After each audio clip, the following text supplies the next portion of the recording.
Tonight, we join the nominees of the 50 Change Makers Under 40 for the Future of Employment Summit, a prelude to the gala dinner that will officially recognize and award the 50 individuals who have made significant contributions to society.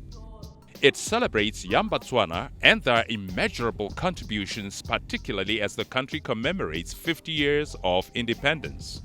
Today, under one roof, we have world-class renowned practitioners and influencers who will look at the future of employment in Botswana. Now, this, of course, brought to you by Gabz-FM 96.2 in collaboration with Mail&Guardian Africa.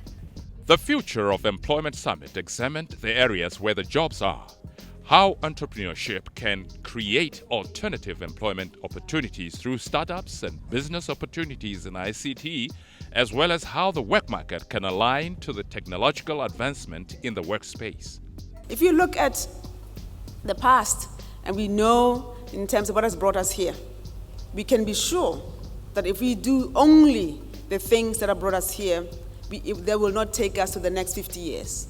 Because economies are changing, the world is changing, demands are changing, young people are changing, the nature of work is changing, and therefore, are we developing the right policies, the right laws, the right strategies, the right practices to make sure that we don't do things as we used to do before? And that's where, for example, education comes in. As a Minister of Education, I have to ask myself, am I educating young people to actually seize opportunities that are in place or opportunities that may arise? From a technology readiness perspective, there's aspects of being able to adopt and bring in technology. This is so-called foreign direct investment and technology transfer. From an innovation perspective, we need to be able to build the capacity to innovate. We need also to be able to ensure that some of our companies that are developing new products and services, they adopt or they embrace this element of research and investment. When you're talking about aspects of your sourcing solutions, gone are the days when people used to go to libraries to do research. Nowadays, what happens is that people do the so-called, crowdsourcing. Yeah? Within a minute, everybody gives you an answer. So that's really the nature of what the world is coming to. So basically, that says to you that, is it really need for us to be really sort of keep talking about employment? It's about finding opportunities where you can create more employment. That's strengthening our private sector. The summit is also expected to fully explore how strategic readiness can be achieved in order to capitalize on the opportunities offered by digital workplace and to prepare young Batswana on how to evolve and innovate. About half a century ago, you actually found that there was a lot of automation, and you would naturally think that a lot of people lost jobs. But actually, more people were hired because there was more demand for those same vehicles, okay? Because the cost went down. And so therefore, people could now afford, it then drives up demand. You still do need people. Africa, as a continent, we need to create 450 million new jobs between 2010, so that's 6 years ago, and 2035. Botswana, for its part, we need to create 750,000 jobs, okay, in that same period. You tell me how we're going to create those jobs in the current environment that we're actually working in. For me, you can't keep doing the same thing and expecting a different result. Things need to change, and I think automation is one of those ways that would actually drive that change. The idea that automation results in job losses, in my view, is not true. In fact, the opposite is true in that automation leads to increased consumption, which stimulates economic activity and thus increases employment opportunities. We need to appreciate that the only way to improve the unemployment challenges is to revisit the way we have crafted our education processes.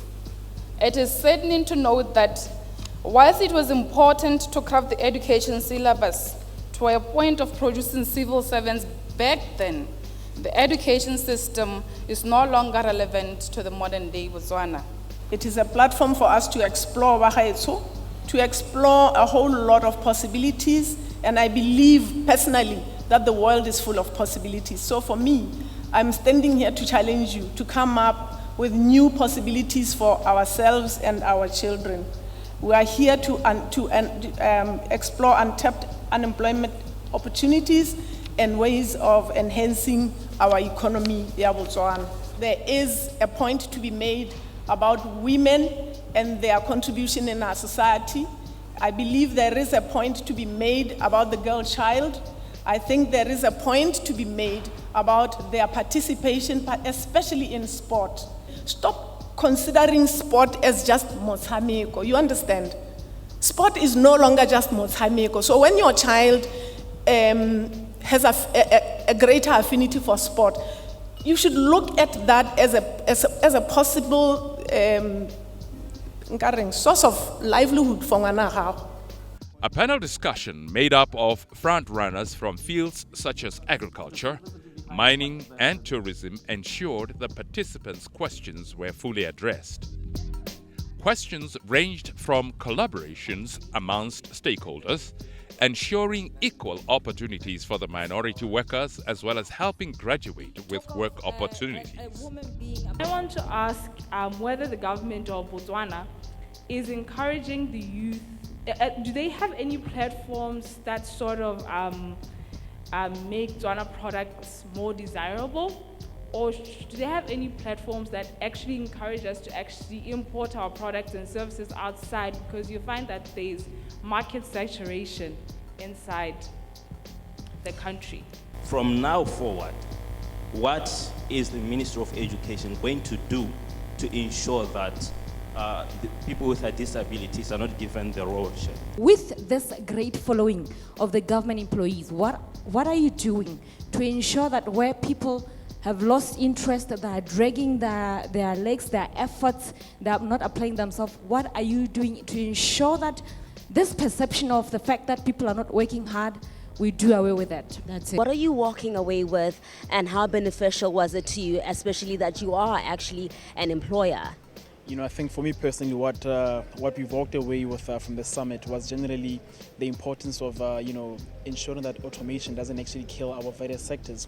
And ultimately, with the various speakers today from, our sponsors, KPMG and the likes, we've seen that, it takes a lot to actually make a final analysis or rather an answer to know what is automation good or bad for us. So I think for us in the agri sector, we've realized the importance of, automation. And I think going at long term, what we need to see Botswana's agriculture actually becoming much more globally, standardized, as well as ensuring that the way we do our stuff actually, doesn't actually kill, the labor market.